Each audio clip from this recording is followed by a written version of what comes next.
India versus অস্ট্রেলিয়ার মধ্যে প্রথম টেস্ট ম্যাচে ওপেনিং করে কেএল রাহুল আর জয়সওয়াল যথেষ্ট ভালো পারফরমেন্স করেছে। এরা দুজনে একসঙ্গে পার্টনারশিপ করেছিল 200 রানেরও বেশি। কেউ কি চাইবে এই ওপেনিং জুটিকে বদলাতে? অবশ্যই আমি জানি তোমাদের উত্তর নাই হবে। আর অন্যদিকে আরও একটা যদি কথা বলি, আরেকজন ভারতের ওপেনার যে দীর্ঘদিন ধরে ভারতে ওপেনিং করেছে, আবারও বলি সে ক্যাপ্টেন, তাহলে সে কোথায় খেলবে, তার গেমের পজিশন কি হবে? আর এমনই একটা দোটানার মধ্যে ভারত এখন রয়েছে। পার্থ টেস্টে ভালো একটা জয়ের পর অ্যাডিলেড টেস্টের জন্য ভারত একটা গভীর সমস্যায় পড়েছে।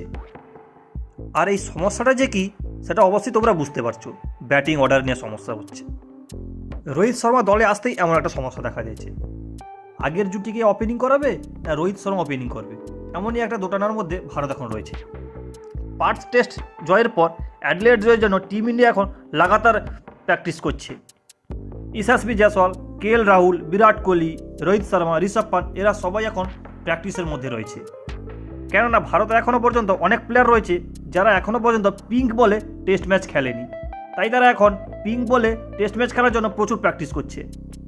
আর এখানে বলে রাখি বন্ধুরা, ইন্ডিয়া ভার্সেস অস্ট্রেলিয়ার মধ্যে সেকেন্ড টেস্ট ম্যাচ কিন্তু পিঙ্ক বলেই খেলা হবে। আর এই সব কিছুর মধ্যে রোহিত শর্মা ব্যাটিং পজিশন কী হবে, এখন এটা সবথেকে বড় প্রশ্ন রয়েছে। আর ইন্ডিয়ার প্লেইং 11 কী হতে পারে, এই নিয়ে ভারতের আগের কোচ রবি শাস্ত্রী তার একটা ইন্টারভিউতে বলেছে যে রোহিত শর্মা যদি মিডল অর্ডারে খেলে তাহলে ভারতের ব্যাটিং লাইন আপ যথেষ্ট মজবুত হবে। যদি মিডল অর্ডারে এমন একজন ব্যাটসম্যান আসে যার অভিজ্ঞতা সবথেকে বেশি, আর বলে রাখি বন্ধুরা, রোহিত শর্মা কিন্তু একজন মিডল অর্ডার ব্যাটসম্যান হয়েই ইন্ডিয়ার টিমে এসেছিল। 2018-19 দিকে রোহিত শর্মা 5-6 নম্বরে ব্যাটিং করেছে। আর কোচ রবি শাস্ত্রীর বলাতেই রোহিত শর্মা এখন ওপেনিং করছে, আর ওপেনিং করে যথেষ্ট ভালো পারফরমেন্সও দেখাচ্ছে। আর যদি টিমের প্রয়োজন হয় মিডল অর্ডারে তার, আর সের জন্য রোহিত শর্মা প্রস্তুত মিডল অর্ডার খেলার জন্য।